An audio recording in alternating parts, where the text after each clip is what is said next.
대해서는 언제든지 항상 소중하게 여기는 말씀 복음에 대해서 다시 한번 오늘 연합 예배를 같이 드리면서 확실하게 다시 한번 복음에 대해서 분명하게 확인하기를 원합니다. 그래서 오늘 24절까지 오늘 말씀을 정리해드리고 다음 주에 다시 21절부터 26절까지 연결해서 말씀을 증거하도록 하겠습니다.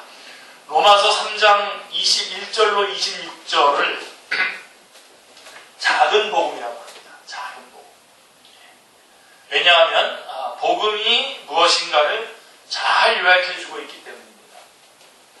이 부분에서 우리는 복음이 진정으로 무엇인가 하는 그 복음의 진수를 만나게 됩니다. 사도 바울은 1장 17절에서도 이렇게 말씀했습니다. 복음에는 하나님의 의가 나타나서 라고 이렇게 말씀했습니다. 하나님의 의가 나타났다라고 하는 말은 성경이 구속사인데 구속사에서 아주 굉장한 전환점이 되는 중요한 말씀입니다. 로마서 1장 17절에서는 복음이 무엇인가라고 하는 점을 한마디로 정의하는 입장에서 그러한 의미에서 복음에는 하나님의 의가 나타났다라고 이렇게 말씀했습니다. 그리고 1장 18절부터 3장 20절까지 죄에 대한 이야기를 쭉 다루고 난 다음에 3장 21절에서는 오늘 우리가 본문으로 삼고 있는 3장 21절에서는 이제는 율법 외에 하나님의 한 의가 나타났다라고 말씀하고 있습니다. 이것을 문맥적으로 보면 20절에서 율법의 행위로 그의 앞에 의롭다 하심을 얻을 육체가 없나니 라고 선언한 사도 바울은 21절에서 그러나 이제는 율법 외에 하나님의 한 의가 나타났으니 라고 의롭게 되는 방도가 있음을 선포하고 있는 것입니다. 참 놀라운 말씀이죠. 3장 20절에서 아무런 율법 앞에서 율법을 말미암아 의롭다 함을 얻을 육체가 하나도 없다라고 30절에서 선언을 하고 결론을 내리고 난 다음에 20절에서 그리고 21절에서 바로 그러나 이제는 율법 외에 하나님의 한 의가 나타났으니 의롭게 되는 방도가 있음을 선포하고 있는 것입니다. 그러므로 하나님의 의가 나타났다라고 하는 이 말씀은 복음의 핵심입니다. 이 말씀이 전 성경에서 꼭 한마디만 해야 된다면 이 말씀으로 해야 됩니다. 하나님의 의가 나타났다라고 하는 것이죠. 그러니까 이것을 듣지 못하고 하나님의 의가 나타났다라고 하는 이 말을 듣지 못하고 알지 못하고 또 이 진리 위에 서 있지 못한 사람은 아직까지 복음을 만나지 못한 사람입니다. 자, 그래서 이 복음에 대해서 이제 오늘 분명하게 설명을 드리겠습니다. 21절에 보시면 이제는 율법 외에 하나님의 한 의가 나타났으니 율법과 선지자들에게 증거를 받은 것이다 라고 이렇게 말씀하고 있습니다.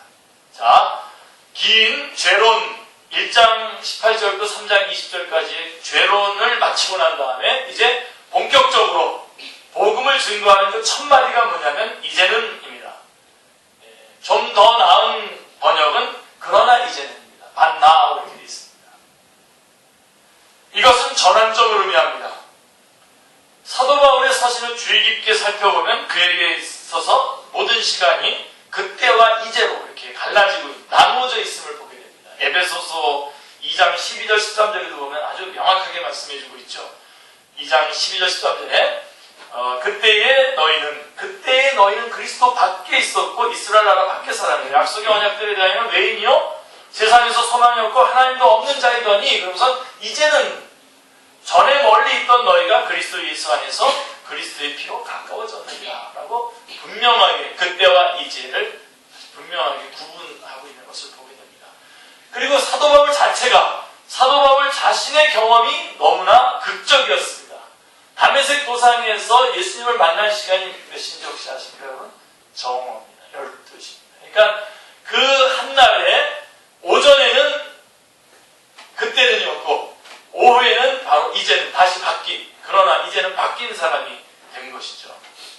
주님을 만나기 이전의 오전 시간과 주님을 만난 후에 오후 시간이 극적으로 갈라진 것입니다. 사도 바울은 주님께서 십자가에 달리기 이전의 시간과 이후의 시간을 그러나 이제는 하고 갈라놓고 있는 것입니다. 자, 그렇다면 이제는 어떤 일이 일어났다는 겁니까? 이제는 무슨 일이 일어났다는 것입니까? 어떤 일이 일어났다고요? 하나님의 의가 나타났다는 겁니다. 이제는. 하나님의 의란 적어도 여러분 이 로마서 3장 21절로 26절의 설교는 제가 혼자 하면 안 되죠. 이 축제교회에서 이건 수도 없이 한 설교인데 여러분들이 같이 하셔야죠. 지금 같이 하셔야 됩니다. 여러분이 여러분에게 같이 하면서 여러분 마음속에 넣어야 됩니다. 하나님의 의란 하나님의 속성으로서의 공의가 아닙니다. 공의가 아니라 이건 정말 말틴 루터도 처음 오해했던 부분입니다. 하나님의 공의가 아니라 불의한 자를 의롭다고 여겨주시는 칭의입니다. 칭의. 그래서 이신칭의라고도 어떤 때 전에는 이제 이신득의라고 했다가 득의 그러면 뭔가 이렇게 내가 좀 이렇게 거머쥐는 것 같은 느낌이니까 칭의라고 하는 말이 맞죠. 그죠? 그래서 이것은 하나님의 속성으로서의 공의가 아니라 불의한 자를 의롭다고 여겨주시는 칭의를 가리키는 것입니다. 특별히 여러분들이 창세기 3장에서 창세기 3장에 보면 벌거벗은 몸을 가리워주는 가리개가 두 가지 가리개가 나옵니다. 가리개란 말을 지금 쓰나요? 가리개, 가리는 겁니다. 하나는 무화과 나무 잎으로 만든 가리개인데 이것은 아담 하와가 만든 것이죠. 그러나 그것으로는 하나님 앞에 설 수가 없었습니다. 가릴 수가 없었습니다. 그래서 하나님은 3장 21절에 보면 가죽옷을 지어 입히셨습니다. 이 가죽옷은 하나님이 만드신 가죽옷인 것입니다. 가죽이라고 하는 나무는 없으니까요. 하나님께서 전혀 죄가 없는 다른 짐승을 잡아서 사람들이 옷을 만들어준 것입니다. 복음이 그러합니다. 복음이 그러합니다. 하나님께서 지어주신 것이기에 하나님의 의입니다.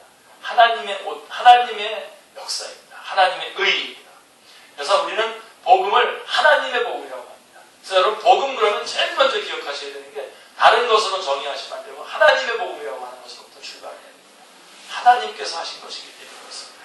복음의 원천, 복음의 기원이 바로 하나님의 복음입니다. 이사야서는 이렇게 이사야 선지자는 이렇게 말씀하고 있습니다. 이사야서 64장 6절에 보면 무릇 우리는 다 부정한 자 같아서 우리의 의는 다 더러운 옷 같으며 우리는 다 잎사귀같이 시들므로 우리의 죄악이 바람같이 우리를 몰아가나이다 라고 말씀하면서 뭐라고 얘기하냐면 64장 5절에 보면 뭐라고 되냐면 이 현상이 오래되었사오니 우리가 어찌 구원을 얻을 수 있을까 라고 말씀하고 있습니다. 여러분들 성경을 이렇게 쭉 전체적으로 보고 있는 사람들이라고 한다면 이 이사야서의 말씀을 읽으면서 우리의 잎사귀 같다라고 이렇게 말할 때 우리는 어디를 생각하게 됩니까? 창세기 3장에 그 무화과 나무 잎으로 옷을 해입었던 그 모습을 상상하죠. 우리의 의는 다 더러운 옷 같으며 우리는 다 잎사귀같이 시들므로라고 한 그 표현은 아담과 하와가 만든 무화과 나무 잎을 염두에 두고 한 말씀인 것입니다. 그 모습으로는 하나님의 존전에 설 수가 없는 것입니다. 하나님의 의는요, 인간이 할 수 있었는데도 하나님께서 끼어들어서 굳이 행해 주신 일이 아니란 말입니다. 도저히 인간으로서는 할 수가 없는 일인데 하나님께서 행해 주신 일이라는 것입니다. 하나님이 행해 주시지 않았으면 절대로 행할 수 없는 일을 해 주신 겁니다. 감사하죠. 여기에 감격이 있는 것입니다. 자, 나타났다 그랬어요. 하나님의 의가 나타났으니 라고 이렇게 말씀하고 있는데, 그런데 이렇게 나타났다라고 하는 것은 우리가 생각하기에 없던 것이 새롭게 생겨났다는 그런 뜻이 아닙니다. 우리가 원복음으로부터 우리 쭉 메시아 언약들을 우리가 쭉 이렇게 알고 있는 우리 입장에서 볼 때에도 이것은 갑자기 없던 것이 새로 생겨난 것이 아니라 나타났다라고 하는 것은 이것은 그러니까 여러분 복음은 임기응변으로 주어진 게 아닙니다. 갑자기 욱해가지고 그냥 그런 분위기가 되니까 그냥 복음이 제시된 것이 아니라 이 복음은 맨 처음부터, 그래서 이제는 율법 외에 하나님의 한 의가 나타났으니 어떻게 된다고요? 율법과 선지자들에게 증거를 받은 것이다 라고 말씀하고, 율법과 선지자는 구약 성경을 말하는 것입니다. 그러니까 맨 처음부터 성경에서부터 쭉 계속해서 이 말씀을 해오고 있었고 이제 드디어 이 전환점이 생긴 겁니다. 그래서 이제 나타났다는 것입니다. 사도 바울은 복음을 이렇게 정의합니다. 고린도전서 2장 7절에 보시면 다 중요한 구절들입니다. 고린도전서 2장 7절에 보면 오직 비밀한 가운데 있는 하나님의 지혜, 이게 복음입니다. 그게 나타나는 거죠. 그 다음에 에베소서 3장 9절에도 보면 영원부터 만물을 창조하신 하나님 속에 감추어졌던 비밀의 경륜, 그것이 드러나는 것입니다. 이제는. 그리고 골로새서 1장 26절에도 보면 만세와 만대로부터 감추어졌던 것인데 이제는 그의 성도들에게 나타났고 이렇게 말씀하고 있는 것입니다. 이처럼 구약시대에 오랫동안 감추어져 있었던 것이 이제는 베일을 벗고 드디어 나타났다는 것입니다. 드디어 나타났다는 것입니다. 그래서 21절에서 말한 것처럼 율법과 선지자들에게 증거를 받은 것이다 라고 말씀하고 있는 것입니다. 율법과 선지자는 뭐라고 말씀드렸죠? 율법과 선지자는 구약성경을 말하는 것입니다. 그리고 로마서 1장 2절에도 보면요 분명하게 말씀합니다. 이 복음은 하나님이 선지자들로 말미암아 그의 아들에 관하여 성경에 미리 약속하신 것이다 라고 말씀하고 있습니다. 여기서 말하는 이 성경은 아직 신약성경이 형성되지 않은 때인데 구약성경을 말하는 것입니다. 복음은 그래서 약속의 복음인 것입니다. 약속의 복음. 이미 약속되었고 이미 예언된 것이 성취된 것이죠. 주님께서 요한복음 5장 39절에서 요한복음 5장 39절 분명히 우리 목사님이 얘기하겠다 기대하고 있었죠. 요한복음 5장 39절에 이 성경이 곧 나에게 대하여 증언하는 것이로다 라고 하신 대로 구약성경 안에는 예수 그리스도와 복음이 언약, 예언, 예표, 그림자, 모형 여러 가지 다양한 모습으로 증언되어 있는 것입니다.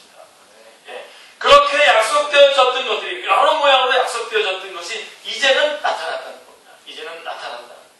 하나님의 의가 나타났다라고 하는 것은 이처럼 엄청난 소식입니다. 갑작스럽게 어떤 한 일로 인해서 불쑥 튀어나온 이야기가 아니라 창세기 3장 15절부터 쭉 끊임없이 계속해서 여러 모양으로 여러 방법으로 여러 그림자로 여러 예표로 쭉 계시되어 오셨다가 이제 때가 참에 갈라디아 4장 4절에 때가 차서 여자에게서부터 예수님이 오셔서 십자가를 달려 돌아가시고 십자가상에서 다 이뤘다고 선언하신 것입니다. 할렐루야. 그래서 우리 인간이 들을 수 있는 소식 중에서 이거보다 더 기쁜 소식은 없습니다. 아멘이 우리와 같이 터져나와야 되는데 우리와 같이 터져나오지 않는데요. 말씀에 감격해서 그런 거죠. 자, 성경은 말씀합니다. 히브리서 9장 27절에 한 번 죽는 것은 사람에게 정한 것이요 그 후에는 심판이 있으리니 라고 말씀하고 있습니다. 자, 그 심판대 앞에 설 때에 하나님의 의를 잊지 않고 섰다고 해보십시오. 하나님 앞에 설 수가 없습니다. 죄와 사망과 심판과 지옥의 길을 갈 수밖에 없는 것입니다. 자, 이렇게 하나님의 의를 입지 않고는 죄인이 어디 서리요? 라고 슬프게 외치게 될 것이죠. 이 하나님의 의를 입지 않으면. 그때 우리는 하나님께 이렇게 말해야 됩니다. 자, 너는 무슨 자격으로 이곳에 왔느냐? 라고 이렇게 물으신다면 우리는 합창을 하듯이 이렇게 대답해야 됩니다. 하나님의 의를 입고 왔나이다. 하나님의 의를 입고 왔나이다. 사랑하는 성도님들, 복음은 하나님의 의가 나타났다라고 하는 기쁜 소식인 것입니다. 아멘. 그래서 사실 이 말씀 하나만 여러분들이 정확하게 붙잡아도 기독교, 교회, 하여간 복음, 하여간 그 어떠한 것도 다 클리어하게 이렇게 청소해낼 수 있습니다. 군더더기들 붙어 있는 겁니다. 우선순위도 다 정해지고요. 복음이란 뭐냐? 하나님의 의가 나타나는 겁니다. 하나님의 의가 나타나는 겁니다. 자, 그러면 이거 어떻게 받을 수 있습니까? 이 복음은 하나님의 의가 나타난 건데 이 의를 어떻게 받을 수 있습니까? 22절에 잘 나와 있습니다. 우리 22절을 같이 한번 읽어볼까요? 곧 예수 그리스도를 믿음으로 말미암아 모든 믿는 자에게 미치는 하나님의 의니 다름이 없느니라. 이 의라고 하는 그 의를 어떻게 받을 수 있는가, 그 의가 어떻게 나의 것이 될 수 있는가를 말씀해주고 있습니다. 여러분, 율법이 할 수 있는 게 있어요. 율법이 할 수 있는 게 뭡니까? 죄를 깨닫게 해주는 거죠. 근데 여러분, 율법이 할 수 없는 것이 있어요. 뭘까요? 예, 바로 이 죄속함, 의롭다함을 우리에게 줄 수가 없습니다. 그래서 20절에, 로마서 3장 20절에 뭐라고 되어 있습니까? 율법의 행위로 그의 앞에 의롭다 하심을 얻을 육체가 없나니 율법으로는 죄를 깨닫느니라. 여러분, 율법에 문제가 있어서 그런 게 아닙니다. 율법에 문제가 있어서 그런 게 아니라 우리가 그 율법의 말씀들을 지킬 수 있는 능력이 없기 때문에 율법으로는 의를 이룰 수가 없는 겁니다. 예. 자, 그래서 이렇게 말씀한 것인데 21절에는 뭐라 하냐면, 그래서 율법 앞에서 우리 모두가 다 의롭게 될 수가 없었는데 21절에는 뭐라고 얘기하고 있냐면, 이제는 율법 외에 하나님의 한 의가 나타났다고 했어요. 그래서 여러분, 이런 것에서 아주 여러분이 탁 잡아요. 율법도 그럼 하나님의 의인 겁니다. 네. 율법도 하나님의 의고, 율법 외에, 그래서 율법을 다 지켜서 가시면 돼요. 의로워지는데, 그렇게 할 수 있는 것이 우리 쪽에서 안 되기 때문에 율법 외에 하나님께서 다른 또 하나의 의를 우리에게 주셨단 말입니다. 그게 바로 하나님의 의를 우리에게 주신 겁니다. 다시 말해서 당신의 아들 예수 그리스도를 보내주셔서 그 모든 죄를 다 용서해 주시고 믿기만 하면 의로운 자리에 세워주시겠다고 하는 새로운 길을 허락해 주신 것입니다. 네. 그것은 율법과 선지자에게 증거를 받은 것인 만큼, 율법에 하나님의 한 의가 나타났다고 했는데, 이것은 율법과 선지자들에게 증거를 받은 것인 만큼 참되고 진실한 것입니다. 이 의를 입지 않고는 하나님 앞에 설 수가 없습니다. 아멘. 예. 그렇다면 나타난 하나님의 의를 어떻게 받을 수 있습니까? 예. 다시 말씀드리지만 믿음으로 받을 수 있습니다. 22절에 뭐라고 되어 있어요? 곧 예수 그리스도를 믿음으로 말미암아 모든 믿는 자에게 미치는 하나님의 의인이 차별이 없느니라 라고 말씀하고 있습니다. 자, 이 22절은 세 마디로 나눌 수가 있는데요. 첫 번째 보면 하나님의 의는 예수 그리스도를 믿음으로 받는다고 말씀하고 있습니다. 여러분, 믿음 외에 다른 조건은 아무것도 없습니다. 네. 아멘. 분명하게 여러분들 아멘으로 못을 박아 놓으십시오. 딱. 예, 믿음 외에는 다른 조건은 아무것도 없습니다. 그러니까 행위구원을 얘기하고 있는 이 모든 로만 카톨릭이라든가 뭐 그 밖에 많은 이단들, 예, 지금도 말하는 어떤 행위구원을 말하는 그런 이단들이 있지 않습니까? 여호와 증인이라든가 뭐 신천지라든가 다 이단입니다. 잘못된 겁니다. 믿음 외에 다른 조건을 거기다 걸면 그건 다 잘못된 겁니다. 네. 믿음 외에 그 어떤 것도 다른 조건은 없습니다. 오직 믿음으로만 받는 것입니다. 아멘. 네. 하나님께서는 믿음을 요구하십니다. 마음 중심으로부터 믿는 믿음을 요구하십니다. 자, 여러분, 누군가가 선물을 주면 우리 어떻게 받죠? 선으로 받죠. 이렇게 받으면 됩니다. 그죠? 하나님께서 주시는 의의 선물을 받는 믿음도 이와 같습니다. 이런 선과 같다고 생각하시면 딱 좋습니다. 그래서 어떻게 하냐면 받아요. 감사합니다 하면서 받으면 돼요. 좀 민망하니까 뭐 이런 얘기도 하고 저런 얘기도 하고, 제가 그냥 운동장 한 바퀴 돌고 와서 받을까요? 뭐 그렇게 미안해. 그럴 필요 없어요. 그냥 받으시면 돼요. 아, 제가 그냥 배를 찔까요? 뭐 그러면서 뭐 이렇게 하려고, 여러분이 값을 지불하려고 하지 말라고요. 다 탕감해 주셨다고. 제발 놓치지 마세요. 여러분, 우리 그래서 성도들 안에 혹은 가정에서도 가족끼리 자꾸만 어떤 근거를 만들어 놓고 확인점을 만들려고 하지 마세요. 확인점은 우리 쪽에 없어요. 예? 아멘 하세요. 아멘. 우리가 아직 죄인 되었을 때 그리스도께서 우리를 위하여 죽으심으로 하나님께서 우리에게 대한 자기의 사랑을 확증하셨다고 했어요. 그러니까 확인점은 하나님께 있는, 하나님이 우리를 사랑했다는 것이 확인점이지, 우리 쪽에서는 아무리 들춰봐도 우리가 사랑받을 만한 근거가 없어요. 아멘. 제가 뒤집어서 얘기하면 아주 여러분들이 뭐 저런 게 기독교인가라고 말할 정도로 말하더라도 할 수 없습니다. 우리가 개판을 치고 살아도, 개판을 치고, 이게 그냥 덕브라운드라고 하는 거 제가 하잖아요. 내가 개판을 치고 살아도 하나님께서 우리를 사랑하시는 그 사랑은 변하지 않습니다. 근거는 하나님 쪽에 있습니다. 그게 복. 그래서 여러분 정말 여러분 속에서 확인하려고 하는 어떤 것들을 하지 말라고요. 헌금을 많이 내는 것으로, 우리 교회는 좀 많이 내면 괜찮은데 어떤 것으로, 아니면 선한 공덕을 쌓는 것으로, 어떤 착한 마음을 갖는 것으로 내 쪽에서 어떤 근거를 마련해가지고 하나님 앞에 가려고 하면 그게 다 율법이 되고, 다 그런 조건이라면 다 우리는 그것으로서는 안 되는 거예요. 오직 믿음으로. 믿음은 뭐라고요? 마치 선과 같이 그쪽에서 주시는 것을 손으로 받으면서 감사합니다라고 받으면 되는 것입니다. 그럼 나의 것이 되는 겁니다. 로마서 10장 9절에 이렇게 말씀하고 있어요. 내 마음에 믿으면 구원을 받으리라 라고 말씀하고 있습니다. 이 10장 9절은 암송 구절입니다. 여러분, 내가 만일 내 입으로 예수를 주로 시인하며 또한 하나님께서 그를 죽은 자 가운데 살리신 것을 내 마음에 믿으면 구원을 받으리라, 분명하게 말씀해주고 있습니다. 그렇다면 하나님께서는 어찌하여 인간에게 믿음을 요구하십니까? 그냥 구원해 주시면 안 될까요?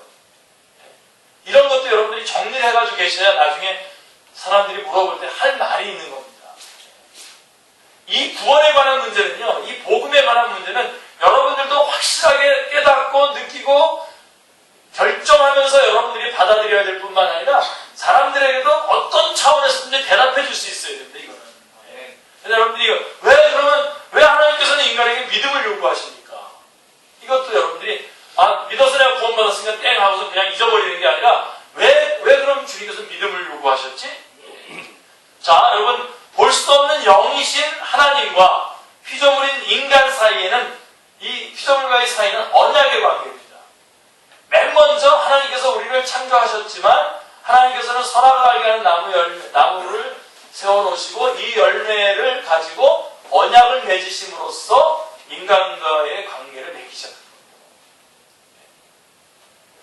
그리고 성경이 말씀하는 이 믿음이라고 하는 것은 뭐냐면, 우리 믿음 그러면 뭡니까? 여러분, 뭐 잡힙니까? 뭐가 이렇게? 우리 기독교는 잡힙니다, 뭐가. 다른 데는 믿음 그러면 잡히는 게 없습니다. 그냥 자기가 자기를 설득하는 거예요. 자기 신념이죠.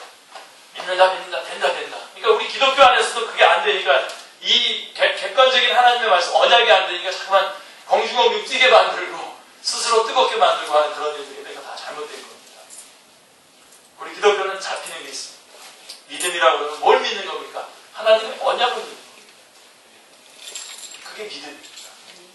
그래서 하나님께서는 그 믿음을 요구하는 것인데, 자, 믿음이란 하나님의 언약을 믿는 믿음을 가리키는데, 그러므로 언약이 없다면 하나님과의 관계도 믿음도 성립이 되지 않는 것입니다. 그런데 예수 그리스도께서는 새 언약의 성취자로 오신 겁니다. 할렐루야. 하나님이 세워주신 언약을 불신하는 일이 최초로 일어난 것이 어디입니까? 에덴입니다. 에덴. 아담과 하와가 하나님과의 관계를 계속적으로 유지하기 위해서는 창세기 2장 17절에서 내가 먹는 날에는 반드시 죽으리라고 하셨던 그 언약, 호세아서는 이것은 언약이라고 분명히 말씀하고 있어요. 6장 7절에. 그 내가 먹는 날에는 반드시 죽으리라고 하신 그 언약을 믿고 지켜야만 했던 것입니다. 그러나 최초의 인간은, 아담과 하와는 하나님의 언약을 배신하였습니다. 하나님의 관계가 깨진 거죠. 하나님의 사랑을 의심했습니다. 사탄의 음성을 더 크게 들었습니다. 하나님의 말씀을 믿는 대신에 사탄의 유혹하는 말을 믿었던 것입니다. 하나님께서는 파괴된 관계를 회복하시기를 원하고 계십니다. 하나님의 의가 나타났다라고 하는 것은 새 언약으로 말미암은 것입니다. 그래서 하나님은 우리에게 이것을 믿는 믿음을 요구하고 계시는 것입니다. 히브리서 11장 6절에서는 이렇게 말해요. 믿음이 없이는 하나님을 기쁘시게 하지 못하나니 라고 말씀해주고 있습니다. 잘 말씀해주고 있습니다. 그래서 이 나타난 하나님의 의는 오직 믿음으로만 받을 수 있습니다. 제가 아주 여기 말씀할 때 핏대 쓰는 거 보셨죠? 오직 믿음으로만 구원받습니다. 핏대 쓰는 거 보이죠? 하나님의 존전에서 추방을 당한 아담의 후예들을 위해서 하나님께서 행해주신 가장 큰 선물은 하나님이 세상을 이처럼 사랑하사 독생자를 보내주신 것입니다. 그리고 인간이 하나님께서 해주신 가장 큰 선물은 독생자를 보내주신 것이고, 인간이 해야 하는 가장 중요한 일은 뭘까요? 하나님이 보내주신 자를 영접하는 것, 믿는 것입니다. 너무나 분명하죠. 자, 그러면 또 하나, 이 점검해야 되는 것은 믿는 자에게 미치는 하나님의 의라고 했어요. 미친다. 뭐 헷갈려서 이렇게 미치는 그런 것이 아니라 이르르는, 다다르는, 미치는 이런 뜻입니다. 국어 공부하기 되게 어렵죠. 지금 하나도 못 알아들으셨죠? 자, 이 미치다라고 하는 말은 믿는 즉시 그에게 주어진다는 뜻입니다. 이 말씀 붙잡아 주십시오. 마침 제가 이 글을 보냈더니 어떤 분이 어린 자매인데 자기 할머니가 지금 위독하셔서 돌아가시기 직전이신데 자기가 지금 그 예수님을 소개하러 가는 중인데 이 글을 받았다고 그래서 읽었다고 그러면서 즉시 구원받는다는 이 말씀이 너무나 감사하다고. 그래서 좋은 소식 있으면 나한테 전해달라는데 아직은 저한테 연락은 오진 않았습니다. 미치다라고 하는 이 말은 믿는 즉시 그에게 주어진다는 뜻입니다. 예수 그리스도를 자신의 구주로 믿는 순간에 하나님의 의는 그에게 주어지는 것입니다. 주님은 모세가 광야에서 뱀을 든 것 같이 인자도 들려야 하리니 이는 그를 믿는 자마다 영생을 얻게 하려 하심이라. 요한복음 3장 14절 15절에 말씀하셨습니다. 그렇다면 이때의 믿음은 무엇과 같습니까? 자, 아까 우리 하나님의 의를 이렇게 받을 때 손이라고 그랬는데 지금 이때의 믿음은 무엇과 같느냐? 눈과 같습니다. 눈, 아이. 우리가 태양을 쳐다보는 순간 와 우리에게 밀려 들어오죠. 그 찬란함이 내게 비치듯이 하나님의 의는 믿는 순간 쫙 나의 것이 됩니다. 아멘. 즉시 그에게 주어집니다. 즉시 그에게 미치는 것입니다. 예수 그리스도를 자신의 구주와 주님으로 영접하는 그 현장에서 믿음과 동시에 하나님의 의의 옷이 그에게 입혀진다는 놀라운 사실을 믿으시기를 기도합니다.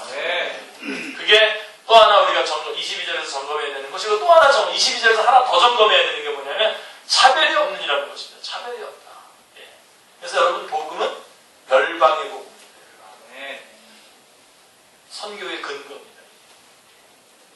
그래서 로마서 3장 22절 말씀을 가지고 여러분들이 선교에 대해서 5분 동안 설교합니다. 5분 메시지. 차별이 없다는 말은 하나님의 의가 미치는 범위를 얘기해 주는 것입니다. 범위. 유대인과 이방인의 차별이 없습니다. 복음은 열방의 복음입니다. 아까 지금 복음에 대해서 몇 가지 얘기했으나 하나님의 복음이라고 얘기했고 약속의 복음이라고 얘기했고 열방의 복음이라고 지금 얘기하고 있습니다. 황인종, 백인종, 흑인종, 인종의 차별이 없습니다. 남녀의 차별도 노소의 차별도 귀천의 차별도 없습니다. 학문이 있고 없고의 유무식의 차별도 그의 과거가 선했느냐 악했느냐의 선악과의 차별도 없습니다. 아멘이죠? 네.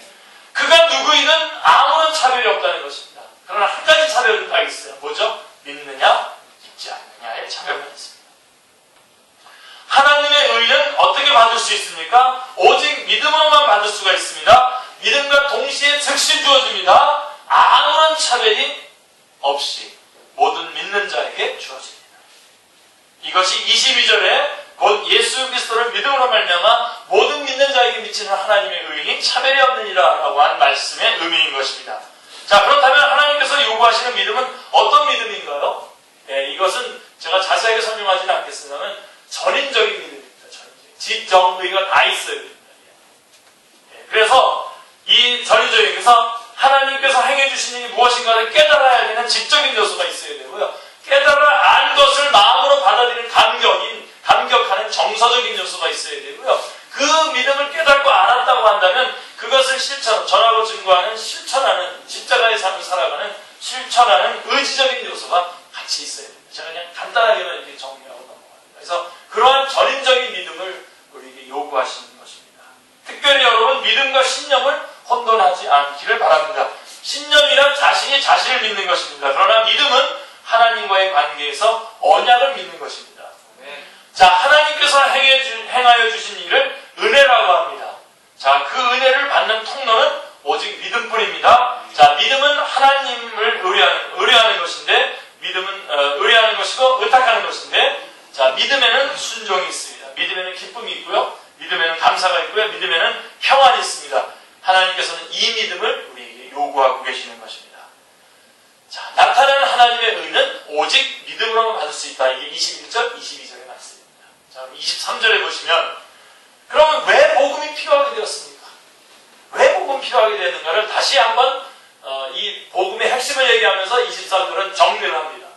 여태까지 얘기했던 로마서 1장 18절부터 3장 20절까지 얘기했던 그 죄에 대한 이야기를 쭉 한 것들을 복음을 그러나 이제는 율법의 하나님의 의가 나타나더라고 복음을 제시하면서 그 23절에 와서 다시 한번 그 죄론에 대한 것들을 쭉 정리하는데, 자, 왜 복음이 필요하게 되었느냐? 그게 23절입니다. 같이요. 모든 사람이 죄를 범하였음에 하나님의 영광에 이르지 못하더니, 이게 복음이 필요하게 된 이유인 것입니다. 21절에서 이제는 율법의 하나님의 한 의가 나타났다고 했습니다. 그러니까 복음이란 하나님의 한 의가 나타난 것인데, 그리고 22절에서 나타난 의는 어떻게 한다고요? 어떻게 받아들일 수 있다고요? 오직 믿음으로 받아들일 수 있다고 말씀했습니다. 그리고 23절은 그렇다면 이 온 인류에게 미치는 하나님의 의가 나타났다고 했는데, 의가 왜 필요하게 되었냐라고 하는 것입니다. 왜 온 인류에게 왜 하나님의 의가 필요하게 되었는가? 말씀해주고 있습니다. 23절에 보면 모든 사람이 죄를 범하였음에 하나님의 영광에 이르지 못하더니라고 말씀하고 있습니다. 그래서 하나님의 의가 필요하게 된다는 겁니다. 네, 모든 사람이 죄인이고 그래서 하나님의 영광에 이르지 못했기 때문에 하나님의 의가 필요하다는 것입니다. 모든 사람이 죄를 범하였음에라고 과거형으로 말씀하고 있습니다. 모든 사람이 죄를 범하였음에 과거형으로 말씀하고 있습니다. 이 죄는 다윗이 시편 51편 5절에서 이렇게 말씀했죠. 내가 죄악 중에 출생하였으며 어머니가 죄 중에서 나를 잉태하였나이다. 이렇게 고백하고 있거든요. 밧세바를 취했을 때에 나단 선지자가 와서 그 죄를 지적했을 때 다윗이 한 말입니다. 저는요 지금 잠깐 실수해가지고 저 여자가 저렇게 그냥 이렇게 공개적으로 이렇게 목욕을 하는 거를 제가 헷갈려서 지금 잠깐 실수해서 죄 졌습니다. 이렇게 말하지 않았다는 거 제가 다시 한번 분명히 말씀드립니다. 뭐라고 얘기하고 있죠? 나는 원래부터 죄인으로 태어난 것 죄인입니다. 어머니가 나를 죄 중에 나를 잉태하였습니다. 원죄를 말합니다. 나는 죄 가운데 태어난 그런 사람입니다. 라고 고백하고 있는 것이죠. 바로 그런 죄를 말하는 겁니다. 아담과 하와는 범죄하자 바로 하나님께로부터 분리가 되었습니다. 이게 첫 번째 사실 죽음이죠. 죄를 저지르는 순간 하나님과 인간 사이에서 관계가 깨지는 거죠.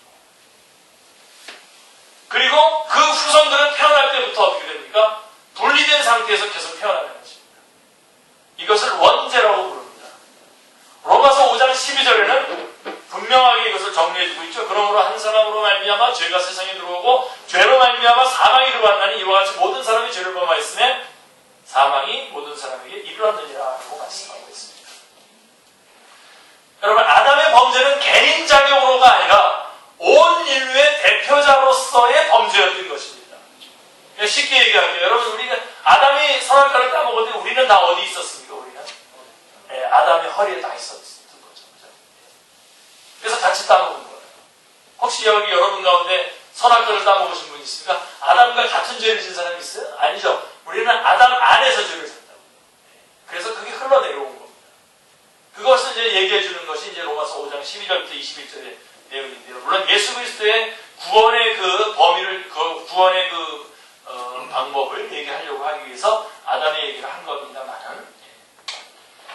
그래서 물론 그렇다고 해서 자기 자신의 행위로도 그러면 하나님 앞에 의롭다고 얻을 자가 있냐? 없습니다. 그것도 없습니다. 그래서 우리는 죄인으로 태어났기 때문에 죄를 짓는 겁니다. 그래서 죄를 지었기 때문에 죄인입니다. 그런 상황이 우리 인간의 처절한 상황이었던 것입니다. 자, 특별히 거기 뭐라고 되어 있냐면 하나님의 영광에 이르지 못하더니라고 하는 말씀은 이 부분이 참 우리가 붙잡아야 될 붙잡고 넘어가야 될 아주 중요한 부분입니다. 자, 이 하나님의 영광에 이르지 못하더니라고 하는 이 말씀은 죄로 말미암아 하나님께서 인간에게 주신 영광스러운 지위를 상실했을 뿐만 아니라 하나님이 계신 영광에도 우리가 이르지를 못한다라고 하는 뜻이 그 안에 있는 것입니다. 그러니까 그 영광의 자리에서 밀려났을 뿐만 아니라 다시 그 영광의 자리를 가려고 해도 갈 수가 없게 되었다라고 하는 그런 상태가 되었다는 것이죠. 하나님의 영광에 이르지 못하더니가 바로 그런 뜻입니다. 여러분, 영광에 이르지 못하면 어떻게 됩니까? 흑암에 떨어지는 수밖에 없는 것입니다. 그래서 온 인류에게 하나님의 의가 필요하게 된 것입니다. 이것이 23절의 의미인 것입니다. 복음이란 하나님의 의가 나타난 것이죠. 25절. 이 의는 어떻게 받아들입니까? 믿음으로 받아들입니다. 22절. 이 하나님의 의가 왜 필요하게 되었습니까? 23절. 우리가 하나님의 영광에 이르칠 수 없었기 때문에. 그러면 이제 여기에 정말 복음 중에 복음인데 24절에 복음을 주신 것이 어떻게 하나님의 의를 우리에게 주신다는 것이 어떻게 가능해졌어요? 그래서 어떻게 우리가 믿기만 하면 그게 우리 거가 될 수가 있게 됐습니까? 그게 24절에 아주 명확하게 나와 있죠. 같이요. 그리스도 예수 안에 있는 성령으로 말미암아 하나님의 은혜로 값없이 의롭다 하심을 얻는 자 되었느니라. 24절은 하나님의 의를 인간에게 주신다는 것이 어떻게 가능하게 되었는가를 말씀해 주고 있는 것입니다. 그리스도 예수 안에 있는 성령으로 말미암아, 전에 우리 개혁성경에는 구속으로 말미암아 이렇게 되는데 같은 뜻입니다. 자, 성령이란 원래 노예의 몸값을 지불하고 자유케 해주는 것을 의미하는 말씀입니다. 성령을 해준다. redemption. 구속 이런 뜻이죠. 다시 산다. redeem이라고 하는 말, redemption이라고 하는 말이 구속이라는 뜻인데, 성령이라는 뜻인데, 이거를 다시 영영사전으로 보면 by again이라는 뜻입니다. 다시 산다라는 뜻입니다. 그래서 23절에서 모든 사람이 죄를 범하였음에라고 한 대로 아담의 후예들은 다 죄값으로 팔린 노예와 같이 되었던 것입니다. 그리하여 죽기를 무서워함으로 일생에 매어 종노릇하는, 히브리서 2장 15절에 일생에 매어 죽기를 무서워함으로 일생에 매어 종노릇하고 있는 그러한 노예 상태의 처지가 된 것입니다. 인간편에서는 아주 절망적입니다. 그런데 하나님께서 구원의 길을 마련해 주셨습니다. 어떻게 하셨냐면 예수 그리스도를 우리의 죄값으로 대신 내어주신 것입니다. 이게 복음의 핵심입니다. 디모데전서 2장 6절에는 그가 모든 사람을 위하여 대선물로 주셨으니 라고 말씀하고 있습니다. 하나님께서는 그냥 내가 너희에게 의의 옷을 줄 테니까 받아 입어라 하신 것이 아닙니다. 첫 창조 때는요. 첫 창조 때는 그냥 그렇게 하시면 됐어요. 말씀으로만 가능했으나 재창조 시에는, 우리가 지금 재창조 받은 거 아닙니까? 재창조 시에는 말씀으로만은 불가능합니다. 왜요? 저지러 놓은 죄가 있기 때문에 그렇습니다. 이미 저지러 놓은 죄가 있기 때문에 누군가가 이 죄를 청산하지 않으면 안 되었기 때문입니다. 그래서 속량이 필요하게 된 것입니다. 죄값을 대신 지불하는 일이 필요하게 되었다는 것입니다. 그러면 속량, 즉 죄값은 누구에게 지불을 하였단 말입니까? 누구에게? 태초에 하나님은 인류의 시조에게 내가 먹는 날에는 반드시 죽으리라고 하셨죠. 이것이 법입니다. 호세아서에는 언약이라고 말씀합니다. 하나님은 이 법, 이 언약을 철회하실 수 없으신 분이십니다. 하나님은 의로우신 분이고 영원하신 분이기 때문에 그가 제시하신 것을 취소할 수 없습니다. 예수 그리스도의 성령으로 말미암지 않는다면 하나님께서 우리에게 의를 주시려고 해도, 의를 우리에게 주시려고 하여도 하나님의 공의가 용납하지 못하는 것입니다. 하나님의 공의는 율법과 함께 율법이 이렇게 하라고 했던 것들을 지키지 못하면 하나님의 공의는 바로 그에게 역사하는 겁니다. 그 율법에 대해서 심판을 하게 되는 겁니다. 그렇기 때문에 이 죄값에 대한, 이 값에 대한 지불이 선에는 되어져야 하는 것입니다. 그래서 선지자는 우리 호세아서의 호세아서는 바로 이런 것에 대한 예표로 그림을 그려주신 건데요. 선지자 호세아의 아내 고멜이 음부가 되어서 팔려간 것을 하나님은 호세아에게 값을 지불하죠. 다시 아내로 맞아들입니다. 얼마를 지불했는지 아십니까? 보리 한 우멜 반하고 은 15개를 가져가서 했는데 합치면 은 15개, 보리 한 우멜 반이 또 은 15개이기 때문에 합치면 은 30입니다. 여러분 예수님이 얼마에 팔려간지 혹시 기억나시죠? 30에 팔려갔던 거. 누굴 얘기하는 겁니까? 예수 그리스도를 말하는 겁니다. 예수 그리스도 계속을 말하는 것입니다. 자, 이것은 그리스도 예수 안에 있는 성령으로 말미암아라고 하는 뜻이 바로 이렇게 고멜이 팔려갔는데 호세아가 값을 지불하고 다시 사오는 모습과 같습니다. 행위계시라고 그랬죠? 호세아서에서 하나님은 호세아로 나오시고 또 고멜은 이스라엘로 나오는 이게 행위계시인데 바로 하나님께서 하나님께서 자기의 소유인 자기 백성을 데리고 오는데 돈을 내고 데리고 와야 돼요. 그게 바로 십자가 사건이고 바로 그리스도 예수 안에 있는 성량으로 말미암아라고 하는 뜻인 것입니다. 예수 그리스도 안에 있는 성량이라고 말했습니다. 예수 그리스도 안에 있는 이 성량은 예수 그리스도 안에만 있습니다. 예수 그리스도 이외에는 없습니다. 예수 그리스도 이외에 어떤 이유로든 구원이 있다고 하는 것은 다 잘못된 것입니다. 갈라디아서에서 바울이 말한 것처럼 하늘에서 내려온 천사라도 저주를 받을지어다.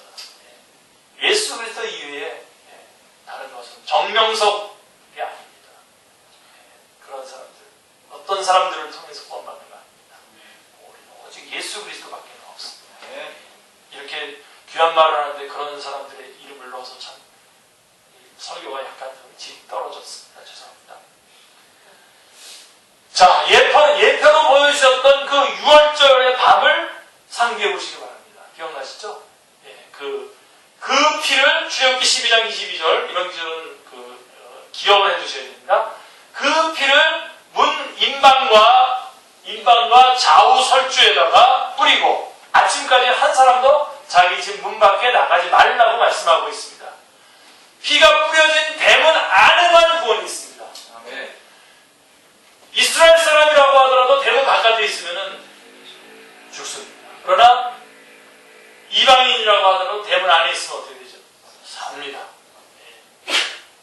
대문 안에만 구원이 있습니다. 밖에는 없습니다. 이렇게 해서 하나님의 의가 우리에게 주어질 수가 있게 된 것입니다. 하나님의 은혜라고 말합니다. 하나님의 은혜란 무가치한 자에게 베푸시는 하나님의 호의를 말하는 것입니다. 구약 성경에는 하나님께서 자기 아들을 통하여 행해주신 일들이 언약, 예표, 모형, 예언 이런 것들로 계시되어 있는데요. 신약 성경에는 그 언약하신 대로 예수 그리스도를 통해서 성취되었음을 증거하고 있습니다. 값없이 의롭다 하심을 얻은 자 되었다고 24절을 말씀하고 있습니다.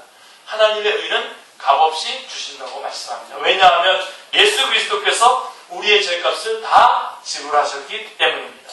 만일 값을 지불해야만 받을 수 있는 하나님의 의라면 받을 사람은 한 사람도 없을 것입니다.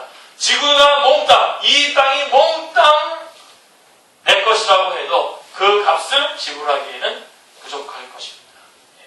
값없이란 말씀이 무엇과 짝을 이루고 있는지 아십니까? 속량이라고 하는 말과 값없이라고 하는 말이 짝을 이루고 있는 것을 보게 됩니다. 우리는 값없이 받는 것이지만 하나님께서는 독생자 예수, 당신의 아들 독생자 예수 그리스도를 대속제물로 내어주신 것입니다. 이렇게 소중한 겁니다. 이 속량으로 말미암아 우리에게 값없이 주어지는 것이 가능해졌다는 것이 24절의 증언인 것입니다. 정리해볼까요? 자, 복음이란 뭐라고요? 하나님의 의가 나타나는 것입니다. 어떻게 받을 수 있다고요? 믿음으로 받을 수 있다고 계시죠. 왜 이 복음이 필요하게 됐습니까? 모든 사람이 죄를 범하였고 하나님의 영광을 이기지 못했기 때문에.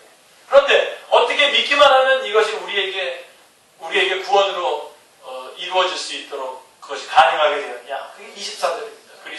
예수 그리스도 안에 있는 성량으로 말미암아 값없이 의롭다 하심을 얻은 자 되었다라고 말씀하고 있습니다. 자, 너희가 값없이 받되 예수 그리스도의 성량을 잊어서는 안 된다는 것을 우리에게 일깨워주고 있습니다. 여러분, 절대로 이 두 가지를 값없이 받아야 돼요. 뻔뻔스럽게 값없이 받지만 또 한편으로는 어떻게 되냐면 이것을 위해서 지불하신 대가가 있다라고 하는 것을 우리가 절대로 놓치면 안 됩니다. 그래서 우리는 낭만적으로 가는 것도 안 되고 너무나 뭐라 그러죠? 폐쇄적으로 이렇게 가는 것도 안 됩니다. 그래서 우리는 십자가를 바라볼 때 칼 말했던 말한 것처럼 십자가를 이렇게 바라볼 때 더블 이미지로 봐야 된다는 겁니다. 기억나시죠? 야, 십자가를 바라보면서 정말 내가 정말 처참한 죄인이구나. 하나님의 아들이 저렇게 처절하게 죽어갈 정도로 저렇게 내가 더럽고 추한 죄인이구나 라고 하면서 정말 하나님 앞에 우리는 다시 한번 언제나 겸손하게 무릎을 꿇고 겸손한 자리로 나가야 됩니다. 그러나 반대로 그러고서 한 번만 보면 안 되고 다시 한 번 보십시오. 정말 내가 소중한 존재구나. 하나님께서 저렇게 자기의 아들을 죽여가면서까지 나를 구원해 주셨구나. 내가 참 소중하고 귀중한 존재구나 하고서 높은 자존감으로 나가야 됩니다. 그래서 하나님 앞에 나올 때마다 우리는 겸손하게 무릎 꿇고 납작하게 참회의 기도를 하면서 하나님 앞에 나와서 하나님의 긍휼을 구할 뿐만 아니라 구해서 그렇게 다시 주님의 사랑하심을 확인할 뿐만 아니라 다시 돌아서서 세상을 향해서 나갈 때는 주님께서 나와 함께 하신다. 나를 얼마나 소중하게 여기는지 아냐. 그래서 열방을 향해서 복음을 들고 나가는 것입니다. 아멘. 그래서 뭐 공격적으로 선교한다고 비난을 받는데요. 여러분, 선교는 공격적으로 하는 겁니다. 우리가 주님 안에 있기 때문에 all things are possible. 내가 주님 안에 있기 때문에 모든 것이 나가는 겁니다. 높은 자들만 말고 나가는 거죠. 아멘. 이 두 가지를 절대로 놓치지 마시기 바랍니다. 그래서 값없이 받죠. 값없이 받지만 또 이것을 위해서 값이 지불된다라고 하는 것을 절대로 놓치지 마시기 바랍니다. 이 점을 에베소서 1장 6절에서도 그가 사랑하시는 자 안에서 우리에게 거저주시는 바 그의 은혜의 영광이라고 말씀하고 있습니다. 이 은혜는 우리에게 거저주시는 것입니다. 그러나 그의 사랑하는 자 안에서 곧 예수 그리스도를 대신 내어 주시고야 가능했다는 말씀입니다. 23절에서 모든 사람이 죄를 범하였으며 하나님의 영광에 이르지 못하더니라고 했다면 다음 절에서는 이렇게 말해야 되는 거 아닙니까? 영광에 이르게 되었다라고 말해야 하지만 그렇게 해야만 논리적으로 맞지 않습니까? 그런데 우리가 기대했던 것이 그건데 24절은 이렇게 되어 있어요. 영광에 이르게 되었다는 말 대신에 의롭다 하심을 얻는 자 되었느니라고 말씀하고 있습니다. 왜 그렇습니까? 의롭다함을 얻는 자는 즉 하나님의 의의 옷을 입는 자만이 하나님의 영광에 나아갈 수 있기 때문입니다. 그래서 그것을 두 가지를 같이 설명하기 위해서 의롭다 하심을 얻은 자 되었느냐라고 말씀해주고 있는 것입니다. 모든 사람이 죄를 범하였으며 하나님의 영광에 이르지 못하더니 그리스도 예수 안에 있는 성령으로 말미암아 하나님의 은혜로 값없이 의롭다 하심을 얻은 자 되었느냐. 아멘. 기도하겠습니다. 하나님, 오늘 말씀을 통해서 복음이 무엇인지 그리고 그 복음을 어떻게 내 것으로 받아들일 수 있는지, 그 복음이 왜 필요한지, 어떻게 그것이 믿음으로 내 것이 될 수 있는 것이 가능해졌는지를 저희들이 같이 살펴보았습니다. 하나님, 이토록 소중한 이 구속의 은총이 이미 저희에게 주어져 있음을 너무나 감사합니다. 하나님, 주님으로 말미암아 구원받은 자로서의 합당한 삶으로 이제 남은 생에 이 구속의 역사를 함께 이루어 나가는 주님의 귀한 종들이 다 되게 주님 도와주시옵소서. 이 구속의 역사의 그 바턴을 계속해서 이어받을 수 있는 저희 축제 식구들 다 될 수 있도록 은혜 베풀어 주시옵소서. 우리의 선배들이 감당했고 이제 우리가 바턴을 이어받았습니다. 선배들 안에 있었던 그 안에 역사하셨던 성령님 지금 우리 안에 있는 줄 믿습니다. 우리가 이 성령님 의지하여 끝까지 이르러 이 주의 복음을 전하고 증거하는 자들로 저희들의 남은 생애를 인도하여 주시기를 원합니다. 주님 앞에 섰을 때 우리는 항상 겸손하게 얼마나 지독한 죄인이었었는지를 저희가 기억하면서 이 모든 것들을 감당하게 하여 주시고, 그러나 주님 안에 있을 때 세상을 향해서 또 얼마나 우리가 소중한 존재인지를 알고 주님께서 우리가 함께 하시는 줄을 믿고 담대히 나아갈 수 있는 저희들의 신앙이 될 수 있도록 저희들을 도와주시옵소서. 하나님, 이 복음에 관해서 저희가 잘 알게 해주시고 얼마든지 우리 속에 있는 소망이 가는 이유를 묻는 자들에게 항상 준비하여 대답해 줄 수 있도록 이 복음에 대해서 저희가 잘 알고 잘 대답해 줄 수 있도록 저희들을 준비시켜 주시고 훈련시켜 주시기를 원합니다. 주 예수 그리스도의 이름으로 기도드리옵나이다. 아멘.